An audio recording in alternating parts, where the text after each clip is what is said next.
Hi అండి, అందరు ఎలా ఉన్నారు? ఈరోజు అయితే నేను ఎండుమిర్చితో టమాటా చట్నీ అయితే చేస్తున్నాను. సూపర్ సూపర్ టేస్టీ టేస్టీ పచ్చడి అండి. చాలా బాగుంటుంది. ఎప్పుడు మనం పచ్చిమిర్చితోనే చేస్తాం కదా, ఈసారి అయితే వెరైటీగా నేను ఎండుమిరపకాయలతో చేస్తున్నా.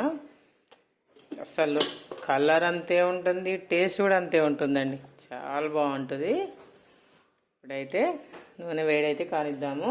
ఇంకా ఏ సంగతి అండి, ఈరోజు శ్రావణ శుక్రవారం కదా, అందరు ఎలా పూజలు చేసుకున్నారు కామెంట్ బాక్స్లో అయితే మాట్లాడుకుంటాం రండి. ఓకేనా?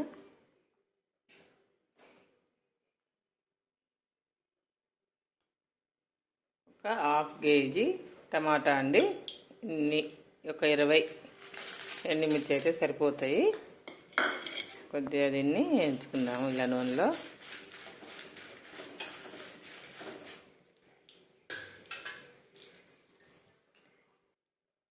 అట్లనే కొంచెం జీలకర్ర ధనియాలు అయితే వేసుకుందాము. ఇవి కూడా వాటితో పాటే వేగుతుంటాయి. చాలా బాగుంటుందండి. అసలు రుచి మాత్రం అదుర్సు.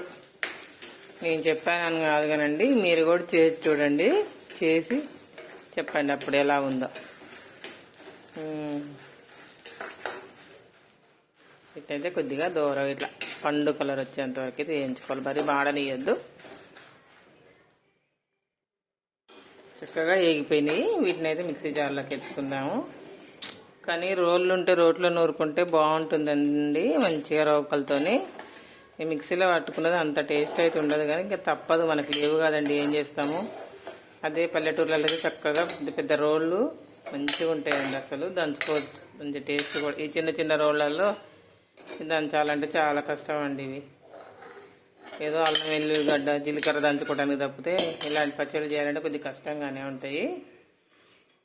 ఇప్పుడు మనమైతే టమాటాని వేసుకుందాము.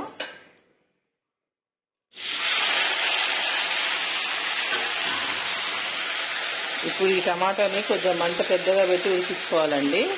ఫస్ట్ ఒక 2-3 మినిట్స్ పెద్దగా పెట్టి తర్వాత తగ్గించుకోవచ్చు. ఇప్పుడు దీని మీద ఉప్పు అయితే చల్లుదాము, ఎందుకంటే టమాటా తొందరగా గుజ్జు ఎగిద్ది. అదే ఇలా ఉప్పు అయితే వేద్దాం. పైన మూత పెట్టి ఒక 5 మినిట్స్ అయితే మగ్గనిద్దాము. టమాటా ఉడుకుతున్నప్పుడే ఒక నిమ్మకాయ సైజ్ అంతా చింతపండు అయితే దీంట్లో పెట్టేసుకున్నాము. ఇలా పెట్టేస్తే టమాటాతో పాటు అది కూడా ఉడుకుతుంది.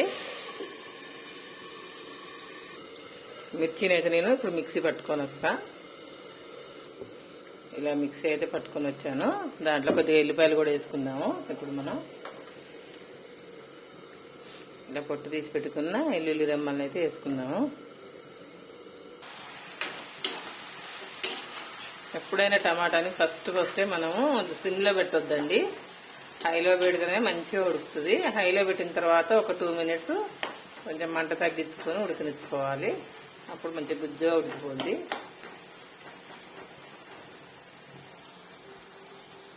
ఇప్పుడు మంట అయితే తగ్గించుకుందాం కొంచెం. చూసారు ఎంత మంచిగా గుజ్జుగా ఉడికిపోయిందో. ఇలా చక్కగా ఇలా ఉడికిపోతుంది. ఉడికిపోయిందండి. ఇప్పుడైతే మనం మరీ ఆ నీరంతా పోయేదాకా ఉడికినా పచ్చడి గట్టిగా అవుతుందండి. కొంచెం ఇట్లా వాటర్ ఉన్నప్పుడే చేసుకోవాలి పచ్చడి, బాగుంటుంది టేస్ట్ అయితే. ఈ ఎండుమిర్చి చేసిన పచ్చడి అండి సూపర్ ఉంటుంది. నెయ్యి వేసుకొని వేడి వేడి అన్నం ఇందులో తినాలి, చపాతీలోకి, అసలు దోశలలోకైతే ఇంకా సూపర్, చెప్పనవసరం లేదు, అంత బాగుంటుంది. ఓకే అండి, ఇది కూడా ఎక్కువ పైన పేస్ట్ అవసరం లేదు, ఒక తిప్పుకుంటే సరిపోద్ది.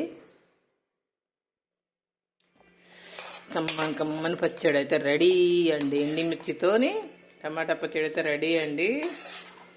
అసలు వేడి వేడి అన్నం, వేడి వేడి టమాటా చట్నీ, దీంట్లో నెయ్యి వేసుకొని తింటే చెప్పాల్సిన అవసరం లేదండి. నేను తిని చెప్తాను మీకు టేస్ట్. అన్నం అయితే మంచిగా పొగలెళ్తుంది. నేనైతే పచ్చడి వేసుకుంటున్నాండి, నా వల్ల కావట్లేదు.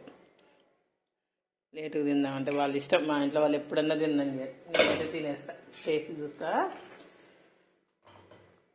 ఇంకా ఏ సంగతులు అండి, నా వీడియోస్ కనుక మీకు నచ్చినట్లయితే లైక్ చేసి, షేర్ చేసి, సబ్స్క్రైబ్ అయితే. అసలు అన్నం అయితే కాలిపోతుంది. ఘాటు ఘాటు పచ్చడి, వేడి వేడి అన్నం, రుచి మాత్రం చెప్తా అండి తినేసి. అబ్బా నిజంగా నేను ఏదో వీడియో చేసి మీకు చెప్తున్నాను కదండి, నిజంగా మీరు కూడా చేసి చూడండి ఒకసారి ఎలా ఉంటుందో. చాలా బాగుందండి. అసలు పల్లెటూరు వాళ్ళు, అసలు మన అమ్మమ్మలు నానమ్మల టైంలో అయితే వాళ్ళు అప్పుడు ఇవన్నీ ఎక్కడ ఎండి పచ్చిమిర్చికి ఎండిమిర్చి వేయాలి, రొట్టె నూరాలి,